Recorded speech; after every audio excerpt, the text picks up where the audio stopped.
Your host, Stephen Nkoma. We've brought you many guests on this particular show where we discuss issues that affect our community. Why do you think they're worried about the cry of what they waited up? It's because they know that for sure they waited up. Okay. Your opponents, Your Excellency, do allege that you never invested in the energy sector, which has now led to the blackouts that we're experiencing. Of course, we did see load shedding in your reign as well, which you also alleged to some drought. How did you handle drought then for Zambia and Lundazi in particular not to face the blackouts that we're facing now? Because some places are going for days without electricity. Some of them are now claiming having electricity in their homes or workplaces is but a rumor. You see, when we came in, electricity production was at 1,600 megawatts in Zambia. But by the time we were leaving, it was 3,800 or so megawatts, and we were able to export. And we had done a lot of work in terms of new production areas. Gojloa, for example, which the man was saying was not operational. It was operational at the time we were transferring power. There was only one turbine which was yet to be commissioned. And I can tell you that people in Mansa will tell you we have upgraded the Shimba 4s from 10, I think, to 15 megawatts or something. So if there's a success story we can talk about, it is in the energy sector. We have solar energy in Bangweulu. Bangweulu is in Lusaka, by the way. Bangweulu is not in Bangweulu. There's a company called Bangweulu which produces solar energy in Lusaka, in the south of Lusaka, near the M-Phase. And this goes on the ZESCO grid. So about 600 or so megawatts. So I can tell you for a fact that we were more diversified, that we were more objective in our quest to make sure that there is a good mix of electricity in Zambia, and people were able to access electricity and reasonably priced. And I think our energy policy speaks for itself, because we wouldn't have been exporting electricity now, as it is now. I know that they're exporting 250 megawatts, and they're saying we have to export because of diplomacy. You can't do that. At a time like this, you have to keep everything in your country and make sure that you even import some energy so that people are able to go about with their lives. Production in manufacturing, in agriculture, and everywhere is going on and so on. Now suddenly they're telling us that we should go solar. Everyone should go solar. It's an opportunity to go solar. But they never told us that when you vote for us, we'll cut you off the grid, you go solar. We wouldn't have voted for them. Most Zambians are saying so. If they told the Zambian people that will hive you off the national grid and will demand that you have off-grid energy production, including solar, because we will not be able to sustain production and distribution of energy. Zambians wouldn't have voted for them. So they lied yet again on energy. But I tell you, we stand, like I said, tall on the supply of energy. Our energy policies were very sound and so on. And you know, this is again brings me to good neighborliness. If we were good diplomats, I don't see why we can't go to Mozambique. I don't know why we can't go to Angola and other places and ask guys who've got surplus energy. Can we be assisted? We did that at one time. We went offshore in Mozambique. On the coast in the Indian Ocean, we had a ship anchored there for months and supplying energy to us through the system, transmission system from Mozambique to Zambia. And that's why we have these interconnectors and so on. So it's like they can't even talk to each other. The Zambian government can't talk to Mozambique, for example, for some reason, to say, help us, we're in a crisis. Because the only crisis we help is when there is a crash. For example, in Malawi, the Vice President, Saulos Chilima, rest in peace. When he died, we were very quick to help out because we wanted brotherhood, brotherliness, and so on. But what I'm telling you, good neighbors visit each other. Good neighbors talk to each other. good neighbors ask each other, mwana maraiti ya vuta kuno yasuja maraiti kuno dada. Should that now cement what you have just said? Because here in Lundazi we're facing the similar challenge, and the business community, whom we can't name for the sake of protecting their businesses, have come through to this radio station and asking probably that if we could be reconnected to Malawi, and when the national grid stabilizes, we could be brought back. But the authorities now seem more centered on using a genset and then buying fuel, which they claim to be sustainable. But those that are directly connected to this problem, they're suggesting that reconnecting Lundazi to the Malawian grid is the best alternative. Are you telling us that they are not going for that option because the relationship with our neighbors has gone south? Well, it's not me to say, but I can tell you that a good neighbor is one who reaches out to his friends and tells them that I've got this problem, how can you help? I can tell you without being a guru at diplomacy that we have lost our standing in the SADC region because we don't reach out to our friends reach out to us. And in the end they get fed up, why should we be the only ones reaching out to Zambia?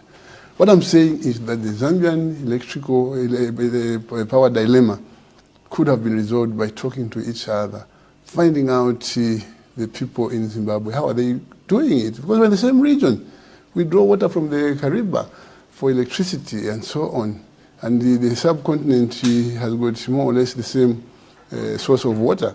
We're dealing with Mozambique, we're dealing with Angola, we're dealing with Namibia. We can always talk to each other.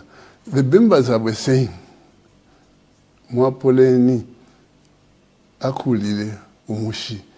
Just being nice to each other, greeting, hello boy, hello boy. No, but we have a head of state who is aloof, who thinks he knows everything and he can handle everything and so on.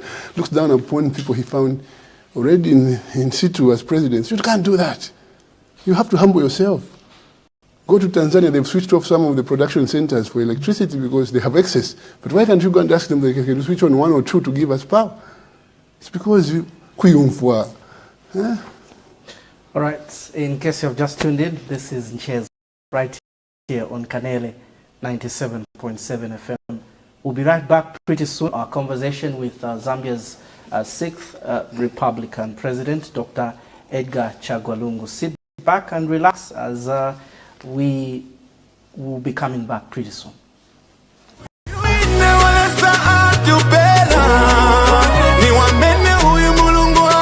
President Dr. Edgar Chagwa Lungu and the PF have facilitated increased electricity generation, while households connected to the national grid are now over 1 million.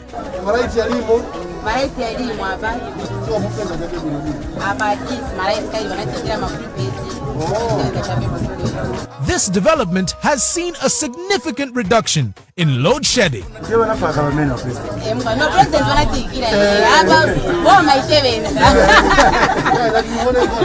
Thank you so much.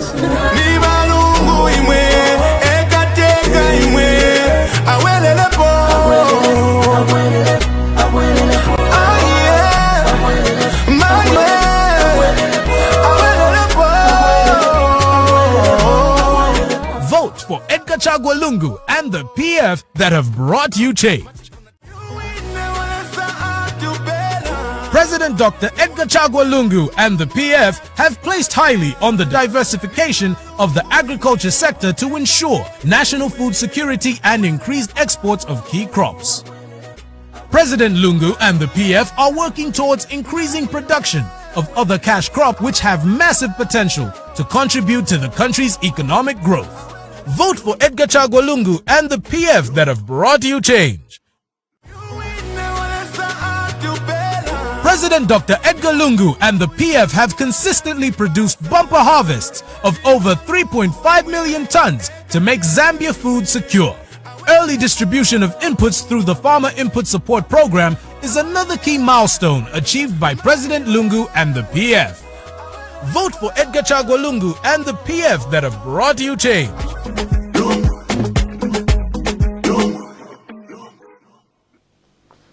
Jesu returns. Thank you so much for still staying with us. We are hosting Zambia's 6th Republican President, Dr. Edgar Chagwa Lungu. And I'm your host, Stephen Nkoma. We've discussed quite a lot of issues. The second part of our talk will be centered on agriculture, and also we want to go back to energy and get to see, because this is the challenge that we have right about now. Several days you do not have electricity and you have to go solar, which a lot more people are complaining that you need money to invest in or buy those solar panels, buy batteries and whatnot.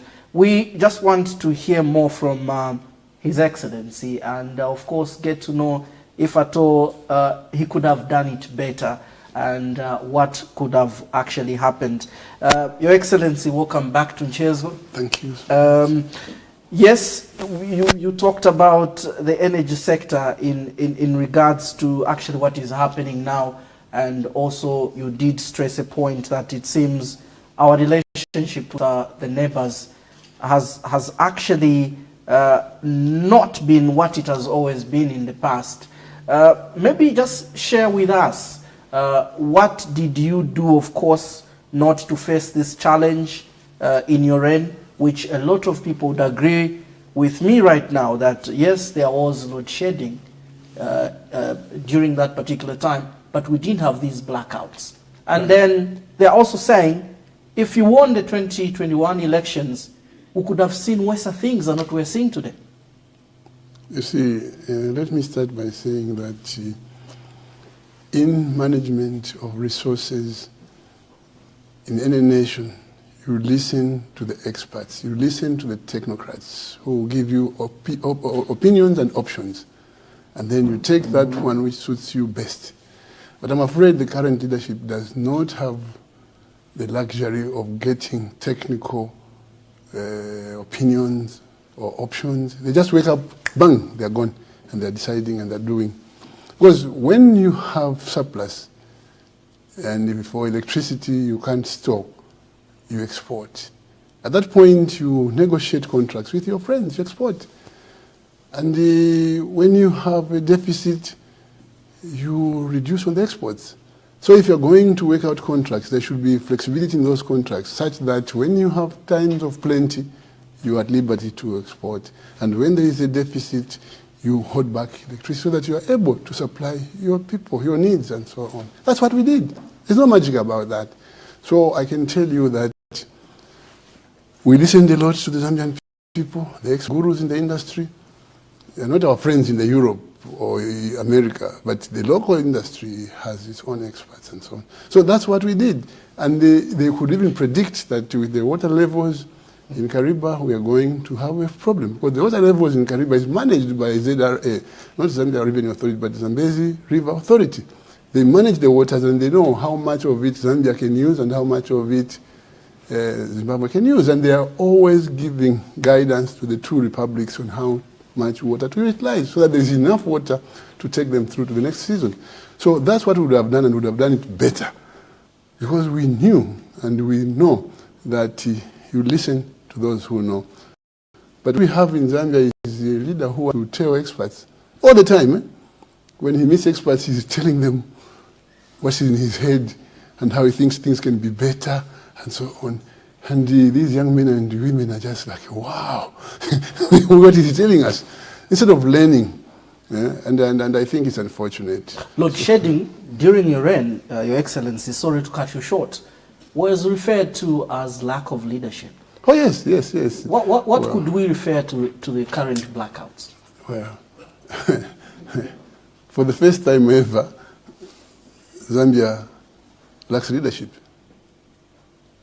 For the first time ever, Zambia lacks leadership. You know, they were saying they had the vision, and look at Dubai, Hakuna Fula, for 10 years. It's now viral, videos are all over showing this guy lampooning us and calling us names that we had no vision. Clearly, Zambians now should decide who has a vision and who hasn't, but we had the vision. I can take you to maize, I can take you to anything. We had the vision, but they didn't have. These people, we told Zambians that they will sell this country. We want Zambians on the Copa that. They've been selling from the word go. Now when they find that they're selling and selling in a very obvious manner, they contrive schemes, they bring their friends from abroad, they come in as investors and so on. Yet they're the same people who are buying these things. It's privatization phase 2. So for me, I think that we cheated ourselves, or we allowed ourselves to be cheated by these cheats. They are saying Zambians understand and know that the president is not responsible for ends. All these problems as a result of a drought. Did you face any drought during Well, we your did. reign? We did. We faced drought in 2015, 2016. We faced drought. We faced drought. Some drought more severe than this one. But we managed because we had vision, we had foresight, and we knew how to save for a rainy day. It's biblical to save for a rainy day, not to blame the past. No. We saved for a rainy day, and that's how we survived both in agriculture, that's how we survived in the energy sector, because we saved for a rainy day. Sometimes I would insist that, why don't you give us more water in the Zambezi Kariba water sharing scheme so that we have more energy? They said, no. You need to hold on. And they even developed this term, what do they call it? Load management. They called it load management. But it was far much better. People were able to plan. You plan that in the morning from 6 you have power up to 18 hours today at work. But now you can't because electricity visits you at midnight. And by morning it's gone. And you can't do anything. So companies are closing, people are losing jobs and so on. I think we did much better because we planned. We had vision and we listened to the experts. So I don't really want to compare myself and contrast myself with a failure anyway. It's unfair. The guy doesn't just match the class of leadership we provided in PF. He doesn't match the quality of the ministers that we had in PF. He doesn't match the character of the technocrats in the civil service. He has, purged everybody and has brought in his own who are learning by the job, but some of them who don't even have a clue of what they're supposed to be doing. That's why we are here. Lundazi is known to be a farming hub because the majority of our people depend on this.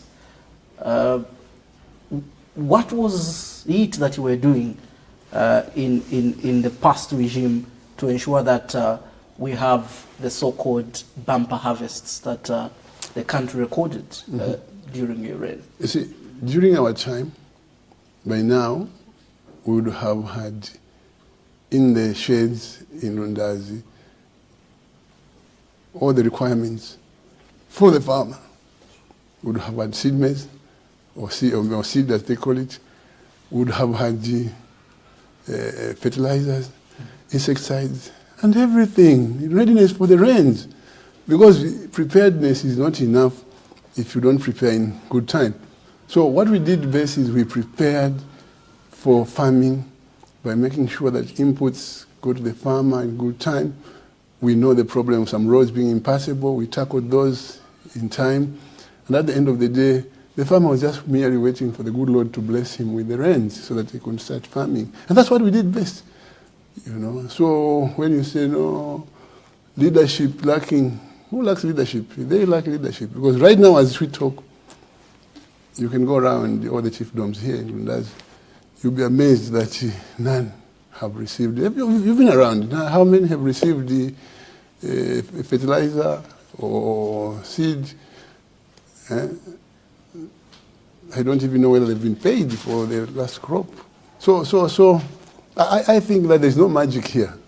When we say kubo mfiamano, kusebenzisa mutu, that's what we used to do. Not to talk about how you use your head without using it. All right. Fast forward to 2026, if you were re-elected, what would you do differently? I would make sure we don't export maize. I would make sure we don't export maize in the manner that we saw this government do. And I would make sure we don't export power in the manner that they are doing. And I would make sure that I satisfy the Zambian people before I satisfy my neighbors. Of course, we used to do that but would reinstate that kind of behavior where Zambians come first. The welfare and good living of Zambians should be of primary concern to us as leaders. All of us, starting from the president to the vice president, the ministers, the civil servants, we should all be mindful that we are here to serve the Zambian people.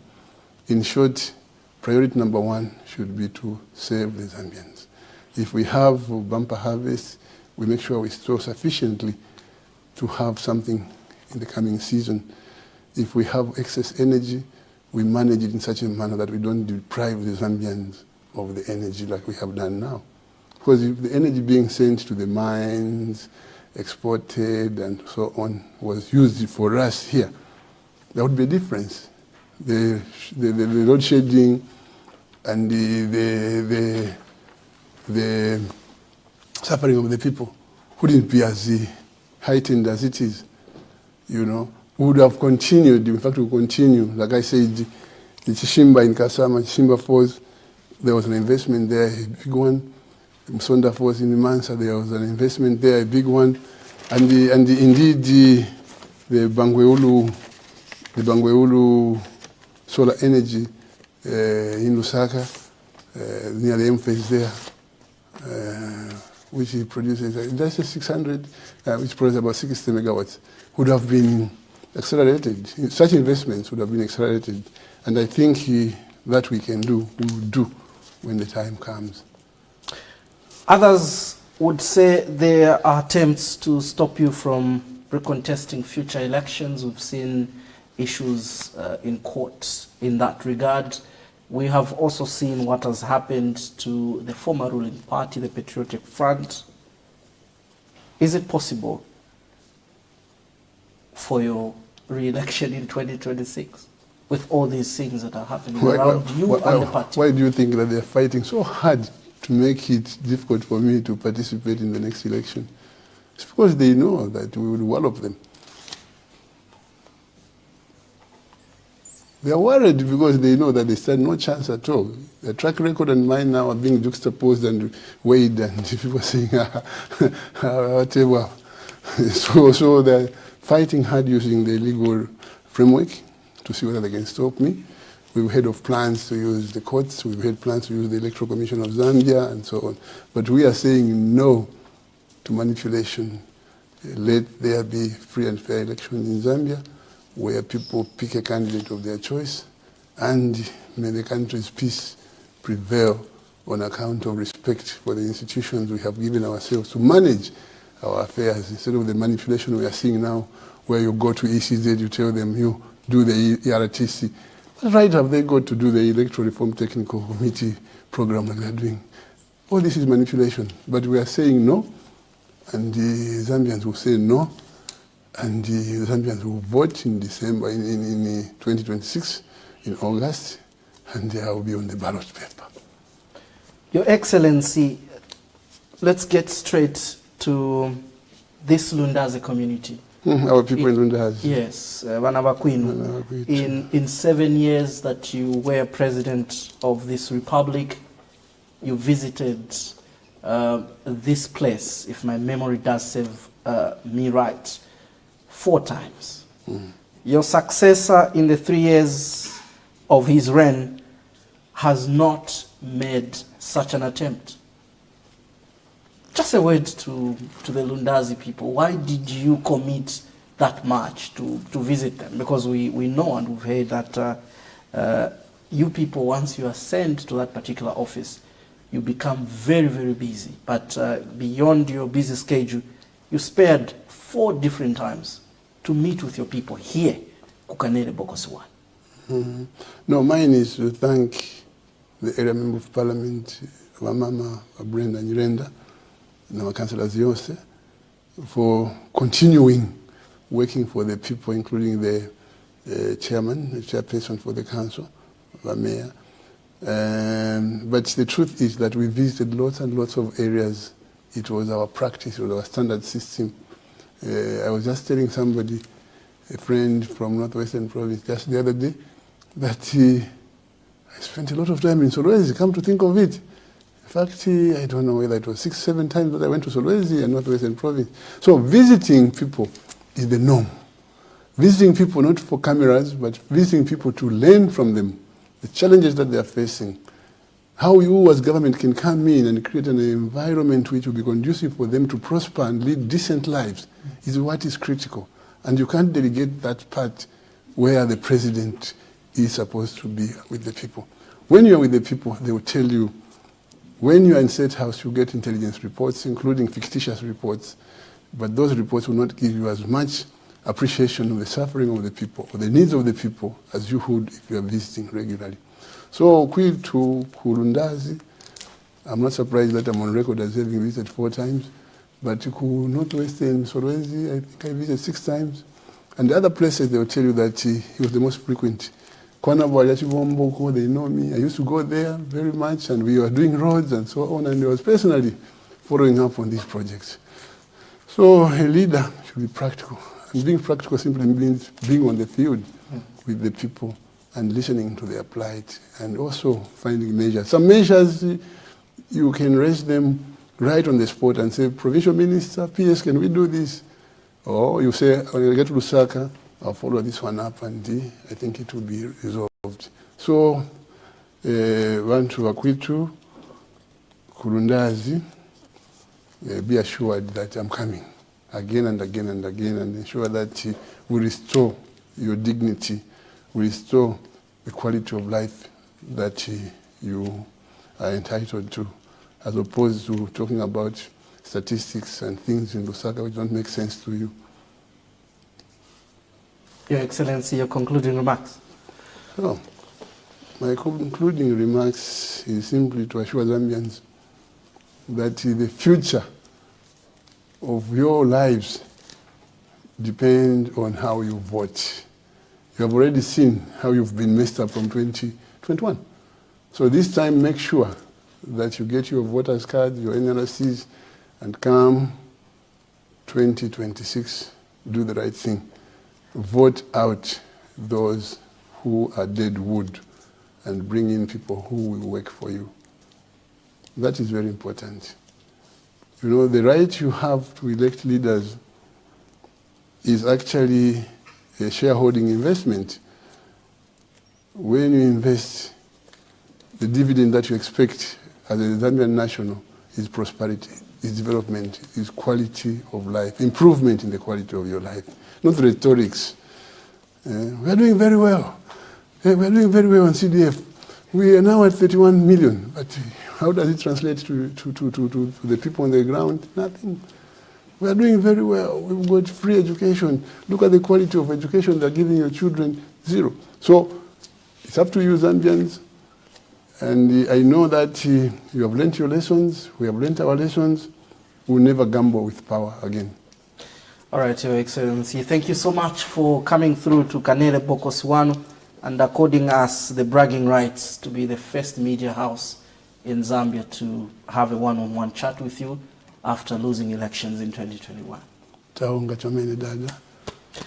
That's all we could accommodate on Nchezo today. We would like to thank each one of you that actually did find time to tune in. This is Kanele 97.7 FM, your award-winning radio. The most innovative radio station is an award which we got a few weeks ago from the Kuala Awards that were hosted for the year 2024. Eastern Province and beyond. We thank you so much for supporting this radio station. Our brothers and sisters in the diaspora, we do have followers in South Africa, we have followers in UK. Thank you so much for supporting Wairesi Aquino. We love you so much. Bye-bye.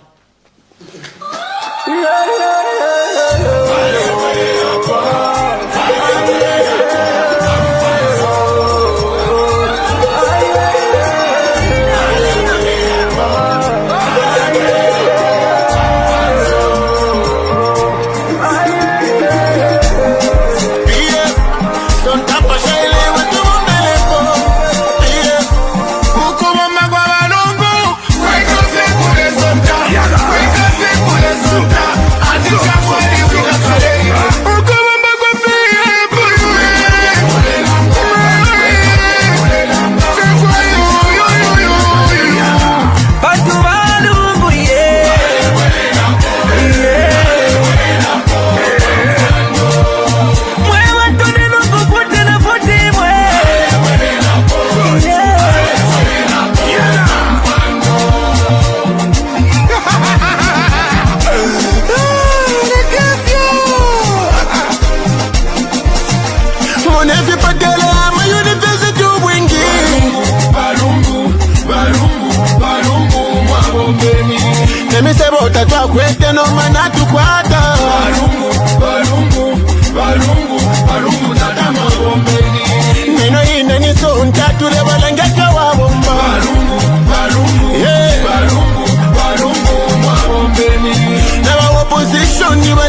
sikide Bambyaba mulonge Kutelera kwa timule mwe 5 billion se kutelera Yafika na kambi batera Bana balada Tena kambi balada Opposition yalada Na kambi alada Simple by looking it But it's down for more action Lungu Lungu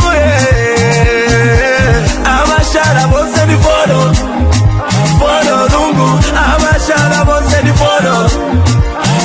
Lungu, I'm a shot, I won't send the photo. Lungu, I'm a shot, I won't send the photo. Lungu. Sure.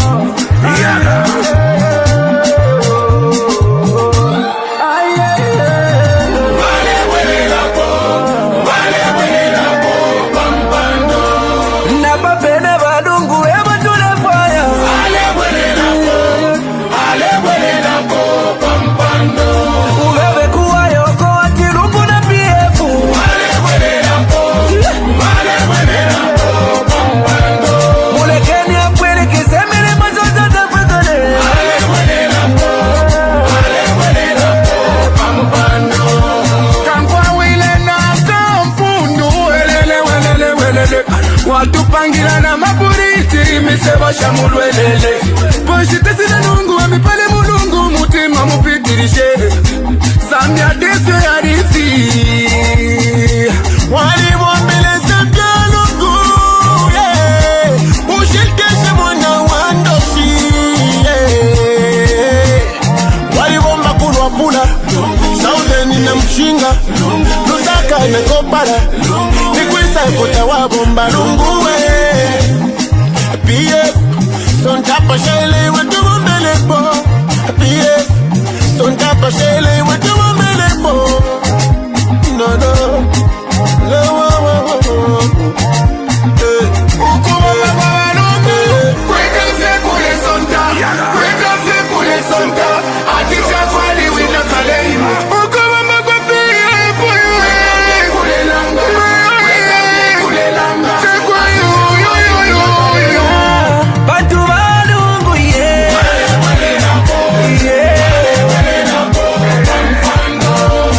Mwe watoni lungu futi na futi mwe